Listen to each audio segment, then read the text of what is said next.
এই অনন্ত, হ্যাঁ, এই তোর ক্যামেরাটা রেডি কর তো, কটা ফুটেজ নিতে হবে বুঝলি। এই অন্ধকারের মধ্যে? এই তুই দেখ না।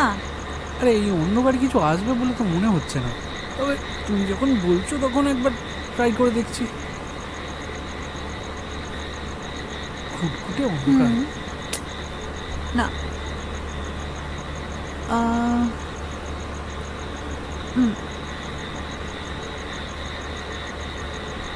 কি রে, কিছু আসছে? পঞ্চাদা, লাইটটা একটু বাড়াও তো। এই এই জায়গাটা ভালো, বুঝলে? কই? এইখানটা। হ্যাঁ, পঞ্চাদা, একটু দাঁড়াও তো। ব্যাস ব্যাস ব্যাস, এখানে। একদম পারফেক্ট প্লেস, চল।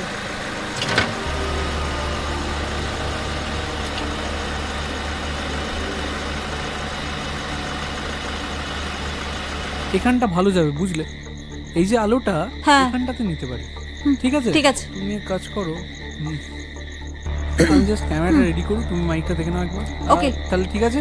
হ্যাঁ, ওকে, একদম। দাঁড়াও। রোলিং। নমস্কার, স্বাগত জানাই স্মাইল বাংলা নিউজে। এই মুহূর্তে আমি নিদ্রা মজুমদার দাঁড়িয়ে রয়েছি বীরপুর গ্রামে। প্রিয় দর্শক, এই মুহূর্তে আমার ঘড়িতে ঠিক সন্ধে 7টা বাজে, কিন্তু অন্ধকার নামতে না নামতেই চারদিকে ঘুটঘুটে কালো অন্ধকার এবং অত্যন্ত ভয়ঙ্কর একটা পরিস্থিতি। ভাবতে পারছেন এখানকার মেয়ে বউদের কি করুণ অবস্থা? না, এটা 80-র দশকের কোনো সিনেমা নয় বন্ধুরা, বর্তমান সময়ে দাঁড়িয়ে একটি প্রতিবেদন, যে প্রতিবেদন আপনাদের চিন্তাধারা বদলে দেবে। আসুন আজকে আমরা খুঁজে দেখি এখানে কতগুলি মানুষ এবং কতগুলি মহিলা নির্বিঘ্নে এবং নির্ভয়ে এই এলাকায় ঘোরাফেরা করছেন। এই তো আমরা এক্ষুনি দেখতে পাচ্ছি একজন গ্রামবাসী আসছেন, আমরা তার মুখ থেকে শুনে নেব কিছু কথা। দাদা শুনছেন? নমস্কার। নমস্কার দাদা, আমরা স্মাইল বাংলা নিউজের তরফ থেকে আসছি। আপনাকে কয়েকটা প্রশ্ন করতে চাই, আপনি যদি ছোট্ট একটা সাক্ষাৎকার দেন খুব ভালো হয়। কি কার? সাক্ষাৎকার মানে আমি আপনাকে কয়েকটা প্রশ্ন করব, সেই উত্তরগুলো আপনি দেবেন। প্রশ্ন করবেন তো করেন, প্রশ্ন করেন। আচ্ছা, আমার প্রথম প্রশ্ন, আপনার বাড়ি কি এই গ্রামেই?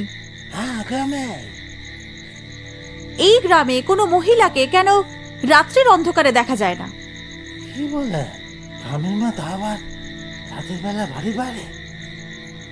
না, গ্রামের মেয়েরা রাতের বেলা বাড়ির বাইরে বেরোয় না।